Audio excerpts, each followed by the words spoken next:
Why? Why? If you have T-Mobile 5G home internet, you might be hearing this Why? a lot. Why? Every time your internet slows down during the busiest hours. Why? Why? Because your network gives priority to cell phone users. Why? Good question. Why not switch to Cox Internet with 2 times faster download speeds than T-Mobile 5G home internet during peak hours? Okay. Stop the whys and visit cox.com/5G home for details. T-Mobile prioritizes certain T-Mobile phone users over home internet users during times of congestion. Coming to Curiosity Stream. Go on an adventure 66 million years in the making with Dino Week.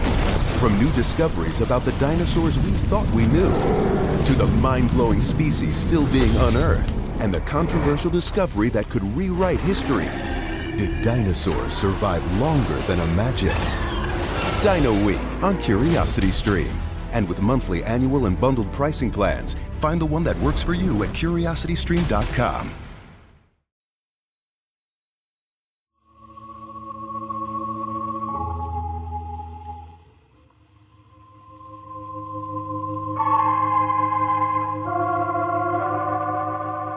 From New York, the makers of Clippercraft clothes for men and 924 leading retail stores from coast to coast present the world's most famous detective, Sherlock Holmes.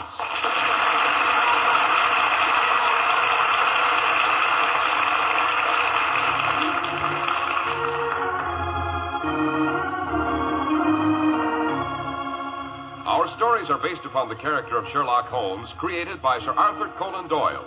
Sherlock Holmes is portrayed by John Stanley, Dr. Watson by Alfred Shirley, and the dramatizations are by Edith Meiser. Well, here we are, about to enter Dr. Watson's familiar study. Hello, what's this? We find the good doctor hanging up his Christmas holly. Not forgetting a sprig of mistletoe, Mr. Harris.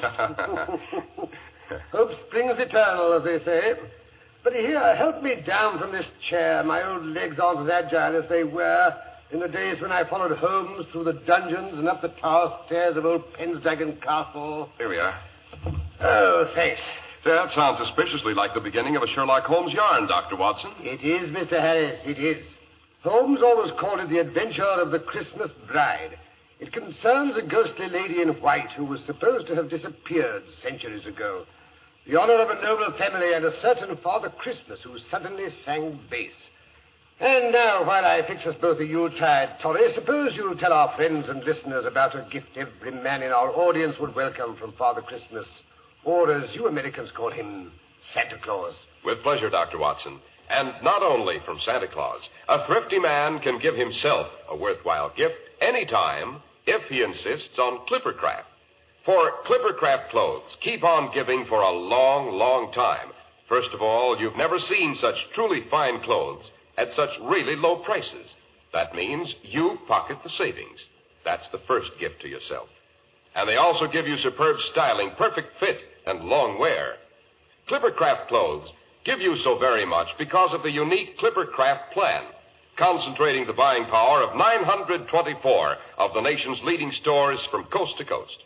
That means tremendous savings in manufacturing and distribution costs. And yours are the savings this brilliant plan makes possible. Clippercraft suits are only $40 and $45. Clippercraft top coats and overcoats only $40, and sport jackets only $26.50. Clippercraft values are so amazing, we urge you to compare them with clothes selling for many dollars more.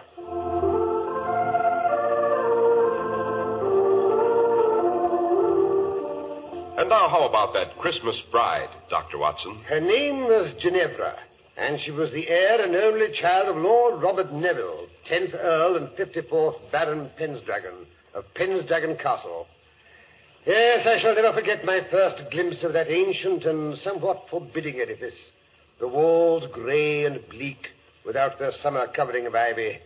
The towers square and defiant, with the red or rouge dragon pennant angrily defying the winter gales. Well, as I was saying, a rather urgent message from Lord Neville on elegant embossed stationery had arrived at 221B Baker Street. Would Mr. Holmes and Dr. Watson do him the honor of a visit to Pendragon over the Christmas holidays? The visit to include the wedding of his daughter, Lady Ginevra, to the immensely wealthy but slightly middle-aged Wentworth Trimmingham, which was due to occur on the second day of the new year. Now, don't tell me the eminent Mr. Sherlock Holmes was called in to guard the wedding presents, Dr. Watson. Hardly, Mr. Harris. At any rate, the day before Christmas found us alighting from our train at a small station in the Cumberland Hills, which, as you know, are situated in the north of England. There had been a slight fall of snow. An ancient carriage with red wheels and the Neville arms on the door was drawn up to the station platform, while the anxious face of the lord of the manor himself, in top hat and earmuffs, peered through one of the steamy windows. Mr. Holmes and Dr. Watson. That's right. This way, gentlemen. His lordship's expecting you in carriage. Quite a fall of snow you've had here. Aye, sir. More are coming. By rights, we should have brought the sleigh. Only his lordship loaned it to the vicar for tomorrow night. Vicar always plays Father Christmas at the Hall on Christmas Eve, thou knows. Mr. Holmes and Dr. Watson, sir. Good afternoon, gentlemen. Good afternoon. Hop in before you freeze to death. Thank you. Are you here, Mr. Holmes? Your friend opposite. And now then, Dennis, back to Pendragon as fast as you can. Aye, my lord. Mr. Holmes, you are doubtless curious as to why I've invited you and Dr. Watson to share our Yuletide celebrations at Pendragon. To be quite honest, Lord Neville, I didn't think it was entirely for the pleasure of our society, although Watson is quite an asset when it comes to carol singing. Oh? Tenor? No, certainly not. Baritone. Oh, that's good. The vicar who leads the Christmas singing is rather proud of his tenor voice, and I may say he's not too fond of competition. No? Mr. Holmes, I have invited you to Pendragon to make sure that nothing occurs to prevent the marriage of my daughter to Mr. Wentworth Trimmingham. Why is that marriage so imperative, Lord Neville? To be brutally frank, Mr. Holmes, the Neville estates are mortgaged up to the ears. If the marriage does not go through on the 2nd of next month, I shall be bankrupt, totally bankrupt. I see. Has anything occurred, Lord Neville, to make you fear that this marriage may not take place? Well, no, that is nothing definite. Perhaps the Lady Ginevra hasn't been able to hide her distaste for the match. Oh, no, nothing like that. Well, I wouldn't say it was a passionate attachment on either side. But they like the same things. She laughs at all his jokes. What better foundation could one ask for a marriage, Watson? Well, that's what I should have said. Well, everything was as smooth as silk until the Dowager Duchess of Terce gave the engagement dinner last month. It was at her suggestion that I sent you the invitation to Pendragon. She's been decidedly edgy ever since Percy returned in the midst of the betrothal dinner 2 weeks ago. Percy? Yes, Percy is my cousin, although he's only 7 years older than Ginevra. He's our next of kin. See. As a matter of fact, he's an orphan and lived with us at Pendragon until he went off to Canada to seek his fortune 2 years ago. If anything should happen to your daughter before she produced an heir, would Percy Neville inherit? Yes, Dr. Watson. Both the title and the estates. Percy Neville's return was unexpected, I gather. It was. Unexpected and melodramatic, to say the least. The betrothal dinner was being held in the great hall of Pendragon Castle. My daughter had just risen to return the bridegroom's toast. As she lifted her glass, a casement window was thrown violently open, and Percy walked in out of the night. And now I should like to make a toast to my future bridegroom. Percy! Good heavens, Percy, is it really you? I'm sorry to make such an abrupt entrance, Lady Terce, but I came as soon as I received news of the engagement. Percy, why didn't you let us know you were coming? Let you know. Let you know when you never bothered to answer my letters. But, Percy, we never received any letters. We thought you'd forgotten us. I had forgotten. As if that would have mattered. Percy, that's not true. You know how fond we are of you. How touching. Percy, this is Wentworth. Wentworth Trimmingham, my future bridegroom. So, this is the little man they've sold you to. Stop that. Stop it at once. I'm very fond of Wentworth. Are you, my dear Ginevra? Percy, why do you look at me like that? To think you should so soon forget our family motto. Ne vile velis. The name Neville means that, you know. Ne vile velis.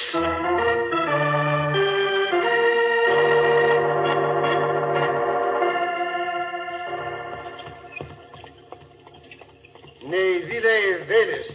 Latin, I take it, Holmes? Quite. It means stoop to nothing base, in case you've forgotten your Ovid, Watson. Oh, teach your grandmother to suck eggs. Tell me, Lord Neville, what happened after Percy quoted the family motto to your daughter? He stamped off to his old rooms in the tower and hasn't been out of them since. How does the Lady Ginevra react to this unfriendly behavior? Oh, she says let him sulk. It's no concern of hers.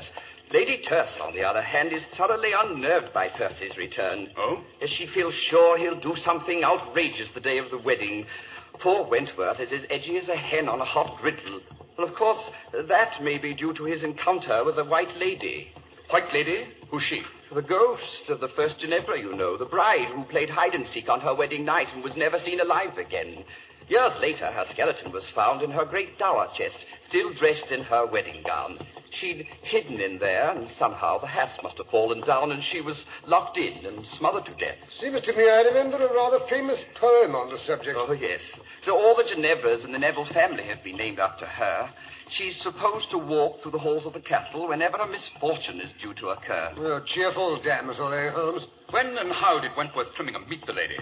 Well, Mr. Holmes, it seems it's his habit to knock on my daughter's door on his way to bed to wish her good night. Last night, the wind was rather high, and he couldn't seem to make my daughter hear. Suddenly, he heard a strange creaking noise down the corridor behind him. Looking round, he saw the lid of the dower chest rise slowly.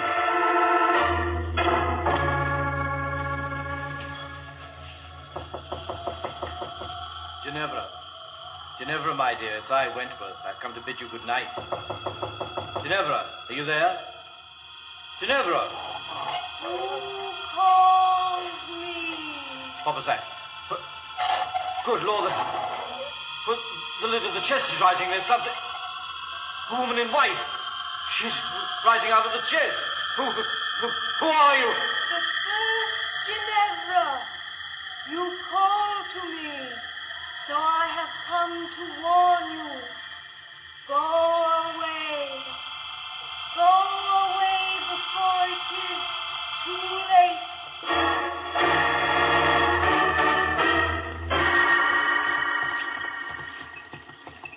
Then what happened, Lord Neville? Nothing, Mr. Holmes. Apparently, the white figure glided past my daughter's fiancé and disappeared up the tower stairs.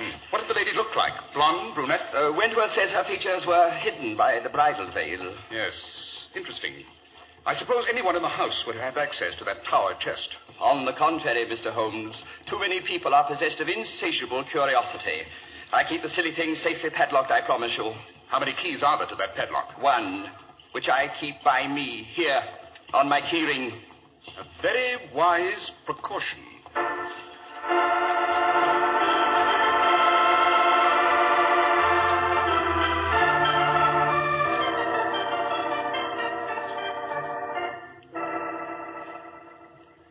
I say, Holmes, your bed is even larger than the one in my room. The butler tells me Queen Victoria slept there when she paid a visit in 1846. Don't look so superior, Watson. Queen Elizabeth, I'm told, slept here quite a few years before that. Oh. Come in. Oh, Lady Terce, beautiful and charming as ever. Stuff and nonsense. Glad to see you, both of you. Something's going on here. Don't like it. What sort of something are you referring to, Lady Terce? Don't know. If I did, shouldn't have sent for you. Ginevra looks as if butter wouldn't melt in her mouth. Bad sign. Percy looks like a thundercloud. That's worse. I thought Percy had locked himself in his rooms and refused to see anyone. I'd like to see anyone refuse to see me. Oh, but I'm Gavin. You'll want to view the premises. Yes. First of all, I'd like to inspect that dower chest. It might be interesting to investigate how a lady in white can emerge from a carefully padlocked coffer. Then you don't think it was a ghost. Neither do I. Well, what was she up to? We shall be able to answer those questions better, Lady Terce, after you've had a look inside that box. I wonder if you could persuade Lord Neville to lend us the key.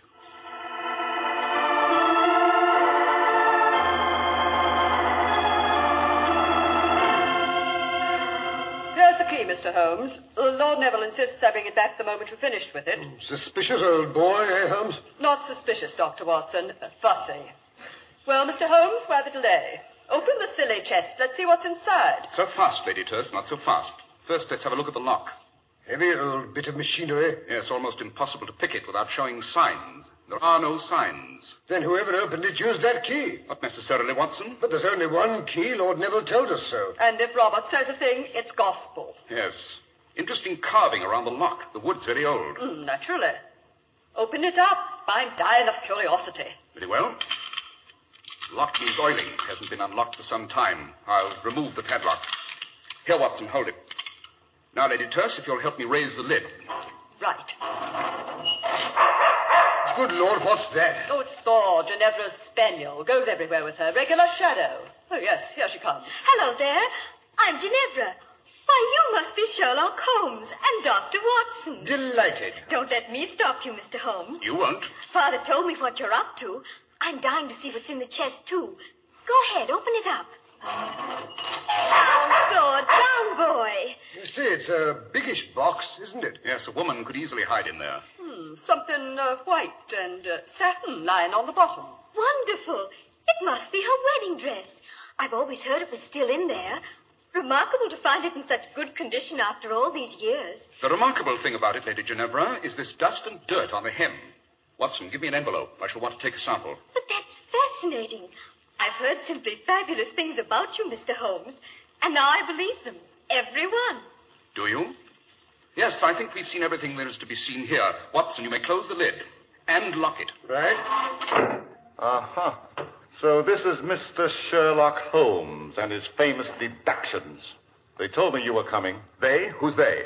I understood you'd let no one in here, not even the maid. You've overlooked Lady Terse.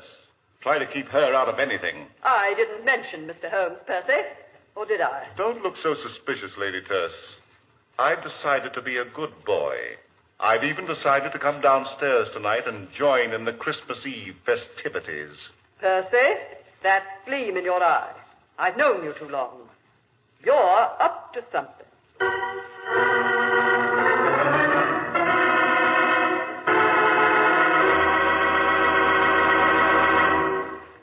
If you want to know what satisfying people really means, ask any man who wears Clippercraft clothes.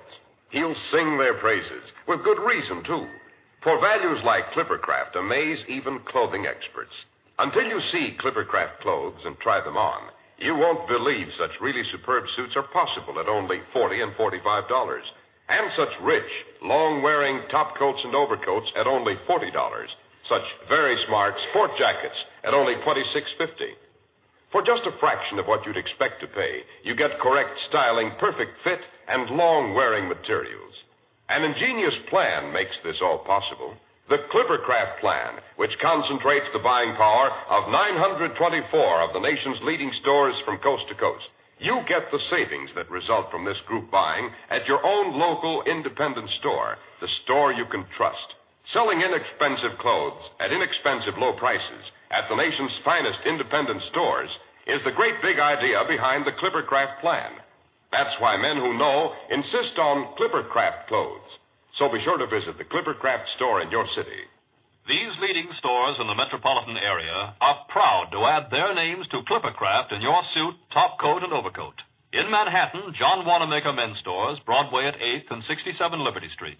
Saks 34th, Broadway at 34th. In Brooklyn, Abraham and Strauss. In Newark, New Jersey, Boulevard Men's Shop, Kresge Newark. And in Jamaica, the B&B Clothes Shop, 16408 Jamaica Avenue.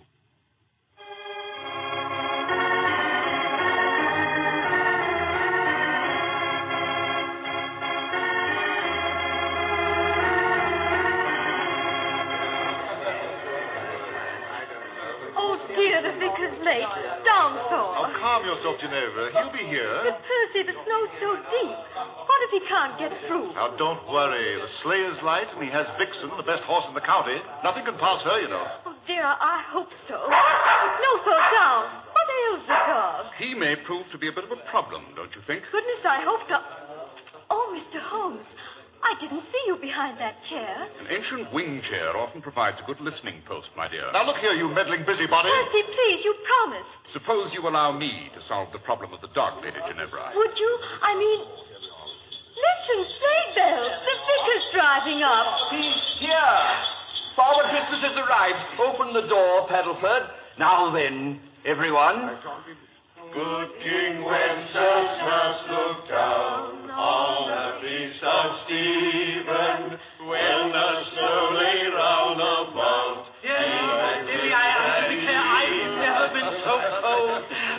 idea's half frozen. Come along, Father Christmas.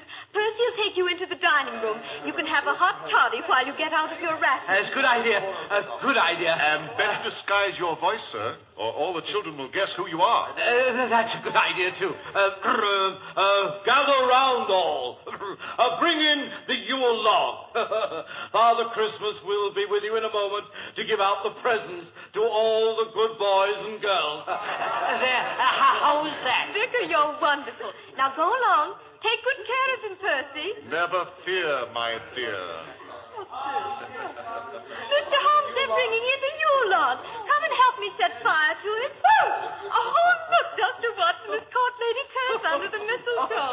I declare I've never had such a Christmas. Come along, Ginevra. They're ready for you to light the fire. Dear, where did I put the matches? Allow me, Lady Ginevra. Oh, thank you, Dr. Watson. Oh, look at that. I say, Holmes, how she burns, eh? Oh, lovely. I do like to toast my feet in front of a Yule log. I beg your pardon, Lady Ginevra. Haven't you raised your skirts a bit too high? Oh, my goodness. I forgot. Ginevra, my dear, your fiancé is making quite an ass of himself. Runs into the library every other minute to see no one's lifted one of the wedding presents. Well, all that silver and your present, Lady Terse, the diamond tiara. I'll admit that tiara is a temptation. You shouldn't have given it to me, Lady Terse. It's wonderful. Oh, not at all. A confounded nuisance. Given me a headache for years. Glad to be rid of it. Oh, well, here comes Father Christmas. Gather around the punch bowl, everyone, and we'll have a drink or so before we give out the presents. I say, we should. That's the ticket. I say there, Vicar. Father Christmas, I mean.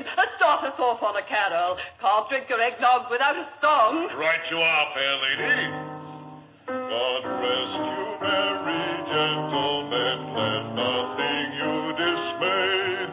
Remember Christ our Savior was born on Christmas Day. Jolly, eh, Holmes? Nothing like a good old-fashioned English Christmas. Straight out of Dickens, don't you know? Oh, tidings of comfort and joy, comfort and joy. Oh, tidings of comfort and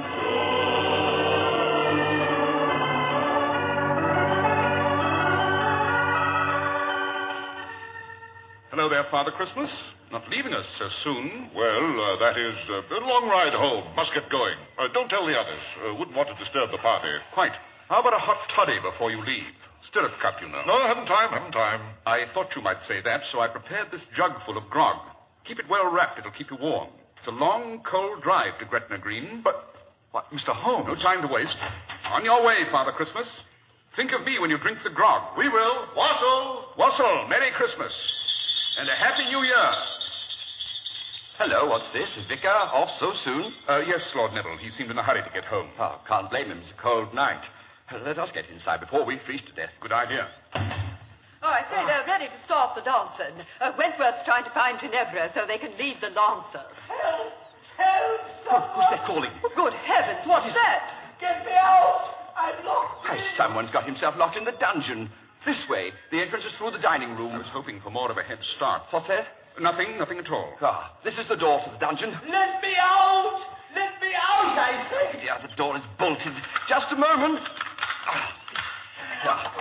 Get me out of here! Good Lord. It's the vicar down there in his underwear and trussed up like a New Year's goose. This is an outrage! Get me out of here!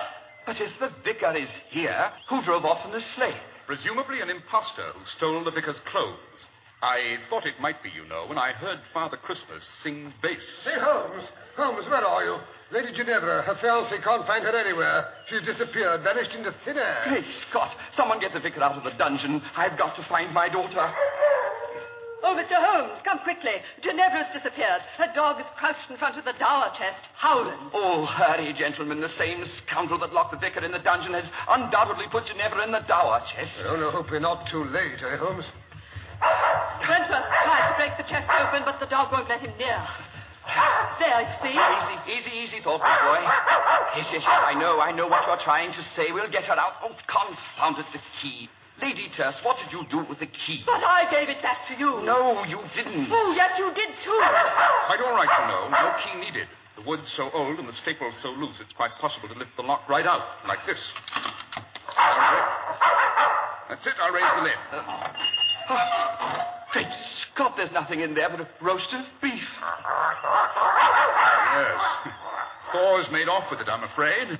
That explains his interest in the chest. But if Ginevra isn't here, where is she? With Father Christmas, I imagine. They're heading for the Scottish border in the sleigh. You'll never catch them, I'm afraid. Of course, she's eloped with Percy.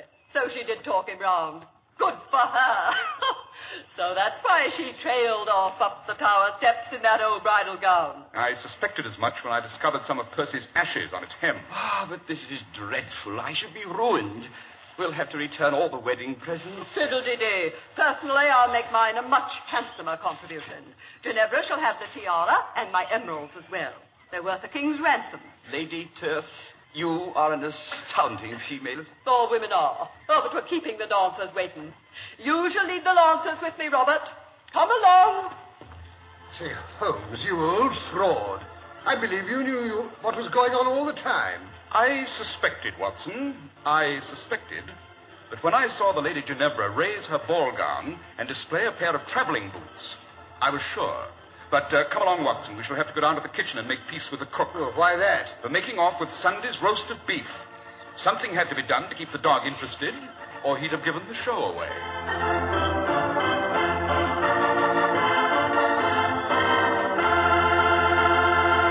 Well, that certainly was a Christmas story with all the trimmings, Dr. Watson. Glad you liked it, Mr. Harris. And now, while I fill up our glasses, so we can drink a Christmas toast to our listeners and our sponsors. Nothing would give me greater pleasure, Dr. Watson. Here's your glass, Mr. Harris. Thank you. And here's to our radio friends, young and old. Merry, Merry Christmas and happiness, prosperity and peace in the new year. Indeed, Dr. Watson, and warm greetings to all the makers of Clippercraft clothes. And now, Dr. Watson, how about just a small hint about next week's story? Next week, I think I should tell you how Holmes and I spent New Year's Eve off the Scilly Isles.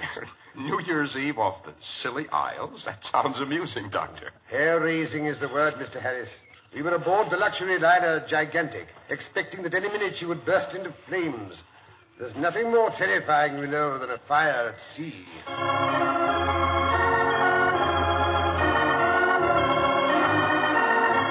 The makers of Clippercraft clothes and 924 leading stores from coast to coast have brought you another in the new series of broadcasts featuring the world's most famous detective, Sherlock Holmes. Sherlock Holmes is produced and directed by Basil Lochran with special music by Albert Berman. If you don't know your Clippercraft dealer, write Clippercraft, 200 Fifth Avenue, New York City. Christmas seals support the fight to prevent the spread of tuberculosis in this community. Buy and use Christmas seals on all your holiday mail, and be sure to mail your packages now. Be sure to listen next week to Sherlock Holmes in New Year's Eve off the Scilly Isles. If you'd like to attend the Sherlock Holmes broadcast in New York, see your local Clippercraft dealer, and he'll tell you how to obtain your tickets.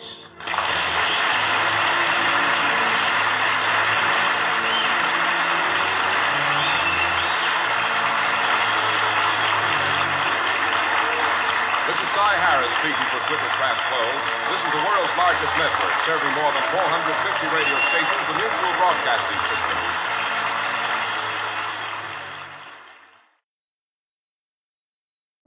Glittering ornaments, fragrant wreaths, and wide-eyed wonder await you and your family this Christmas at Biltmore. Enjoy a guided tour of America's largest home, filled with shimmering Christmas trees and adorned in all its Yuletide glory. Then make the most of your visit and imagine yourself as a holiday guest of the Vanderbilts at one of our overnight properties. Plan your stay at Biltmore.com. The United States Border Patrol has exciting and rewarding career opportunities with the nation's largest law enforcement organization. Border Patrol agents enjoy great pay, outstanding federal benefits, and up to $20,000 in recruitment incentives for newly appointed agents. If you are looking for a way to serve something greater than yourself, consider the United States Border Patrol. Learn more online at cbp.gov/careers/USBP. That's cbp.gov/careers/USBP.